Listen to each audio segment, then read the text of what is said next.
欢迎回到每年卖干看发表会，卖肾买 iPhone 评测的邦尼苹果发表会系列。今天苹果除了发表 iPhone 13系列4只手机外，也同步带来了平价款 iPad、iPad mini 以及 Apple Watch Series 7等多款新产品，一起来看看吧。首先，我们来看 iPhone 13 Pro 系列，外观设计基本上跟 iPhone 12 Pro 系列相近，边框采用更加利落平直的中框设计，厚度稍微增加，不过尺寸是相近的。非常感谢苹果在最后保留了蓝色的版本，这次的淡蓝色感觉是好看的。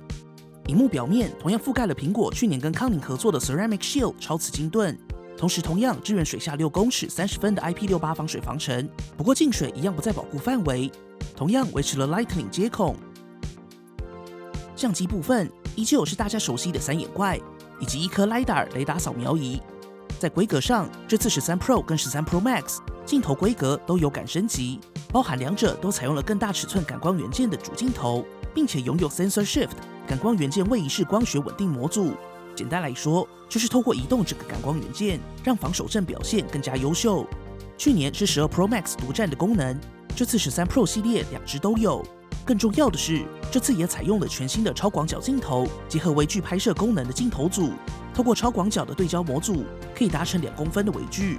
广角结合微距，也算是在其他阵营出现好一阵子的功能，应该已经比较稳定。根据苹果说法，超广角在夜拍性能上有所提升。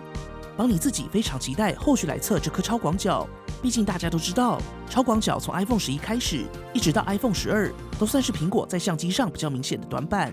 期待这次升级。最后，苹果则是采用了一颗77mm 的3倍光学变焦镜头，而为了在手机内塞入全新的模组，可以看到 iPhone 13 Pro 镜头模组整整大上1圈。从内部排列来看，可以看到镜头比例还是大。接着依照惯例，带大家看一款配件。这次我们抢先拿到了 Casetify 的 iPhone 13系列防摔手机壳。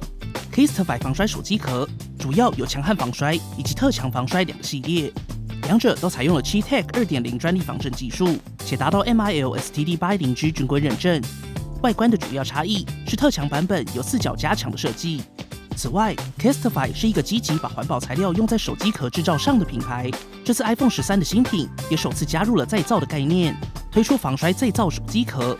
顾名思义，就是 Casetify 把回收的旧保护壳透过 Recasetify 计划重新回收再利用。大家也能在这个手机壳系列的边框看到许多彩色塑胶原粒，这些就是每个回收而来的手机壳加上其他环保原料制造而成的全新系列手机壳。整体来说 Casetify 是一个防摔兼顾时尚的配件品牌，并且持续努力往环境永续的目标前进。设计上除了有印花、艺术家联名设计，也支援客制化。有兴趣的朋友可以在资讯栏找到邦尼观众专属的85折新品优惠链接，千万别错过喽。回到相机上 ，iPhone 13 Pro 的3颗镜头分别是 f2.8 77mm 1200万3倍光学变焦镜头，支援 OIS。右边这一颗是 f1.8 1200万13mm 120度超广角镜头，支援微距功能。以及最底部的 f1.5 1200万画素26mm 超广角主镜头，支援 Sensor Shift 防守阵。不过苹果还是采用26mm 的焦段，并没有随着主流拉到24。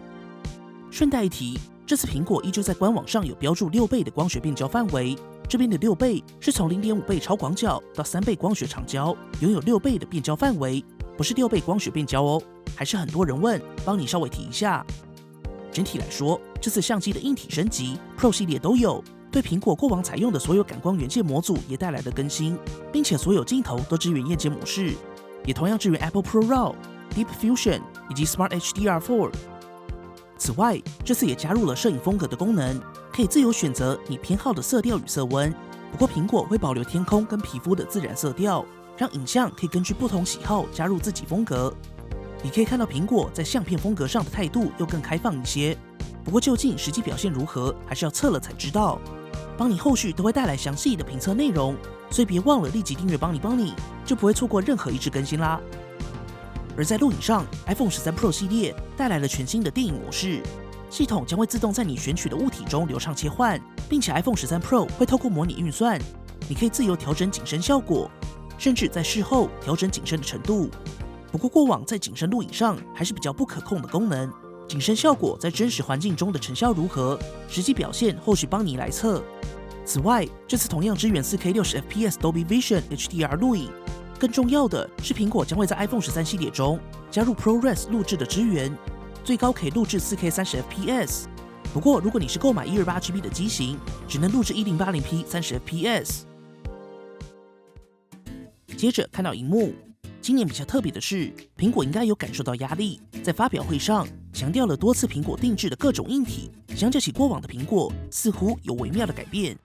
Pro 系列的2款 iPhone 都采用新一代的 Super Retina XDR 显示器，跟 iPhone 12 Pro 系列一样，维持6.1寸以及6.7寸2个版本。最重要的是，终于支援了 ProMotion， 也就是支援120Hz 的萤幕更新率。有很多人认为今年的 iPhone 亮点不大，但邦尼认为 ProMotion 会是今年的最大亮点。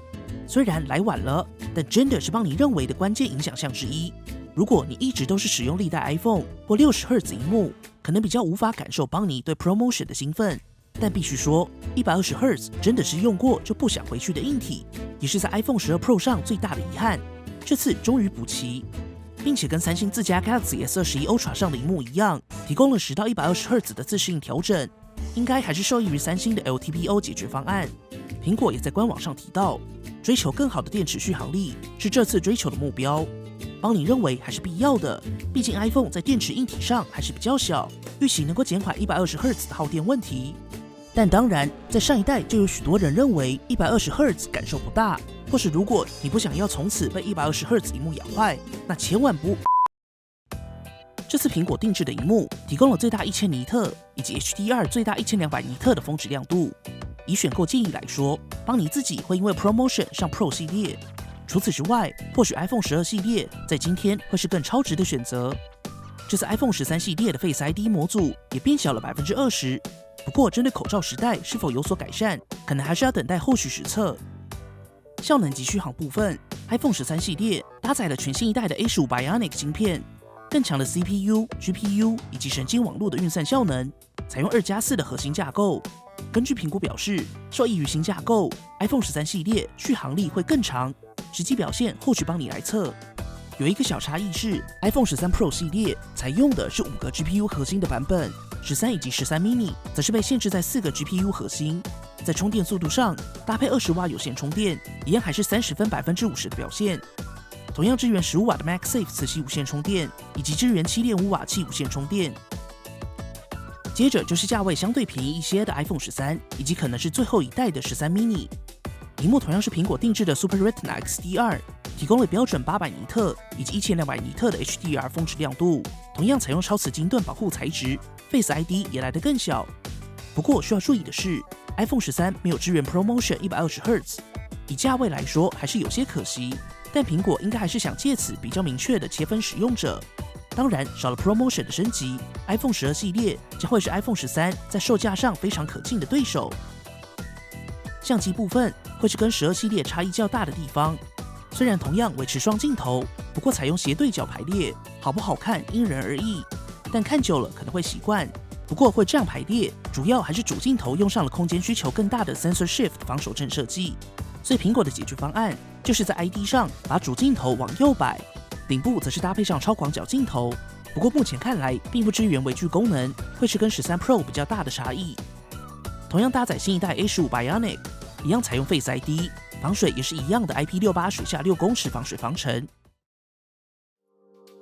最后大家关心的售价部分，台湾售价已经正式公布 ，iPhone 13 Pro 将有黑、蓝、银、金4种颜色，容量 128GB 起步，售价稍微降低1000元左右，32900元起，最大提供 1TB 版本。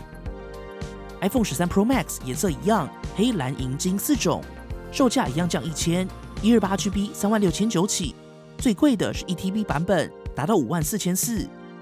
接着是 iPhone 13系列，有粉、蓝、白、黑、红5色，不再有 64GB 可选，从 128GB 起步，一样降1000，来到25900起。而 iPhone 13 mini 一样的5色，售价是 128GB 22900起。4支 iPhone 都是2天后9月17就能开始预定，24号开卖。最后，苹果也带来了入门款 iPad 以及 iPad mini 的更新。入门款 iPad 主要更新多在采用 A13 Bionic， 维持 Lightning 接孔，加入了先前推出的人物居中功能，采用10.2寸、最高500尼特的 IPS 显示器，支援实体键盘以及第一代的 Apple Pencil， 价格 64GB 10500起，算是常规更新。而 iPad mini 则是采用了全新的全萤幕设计，带来 8.3 寸最高500尼特的 IPS 显示器，采用 A15 Bionic 搭配实体指纹，支援 Apple Pencil 2代，以及采用 USB-C 接口，售价 64GB 14900起。不过两款目前都尚未确认台湾上市时间。最后的最后，则是 Apple Watch Series 7， 亮点落在更高占比的萤幕设计，甚至萤幕已经覆盖到玻璃曲面的区域，拥有 IP6X 的防尘支援，更快的充电速度。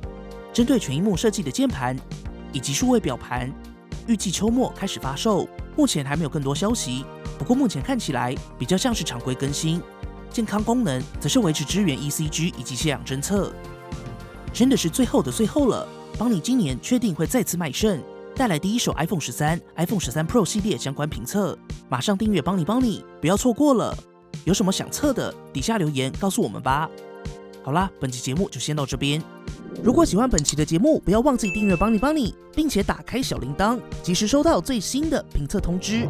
当然，你也可以在 Facebook 邦尼 AI 小助理、Instagram 以及 Line@ 找到我们。如果还有其他问题，别忘了底下留言。那我们就下期影片再见啦。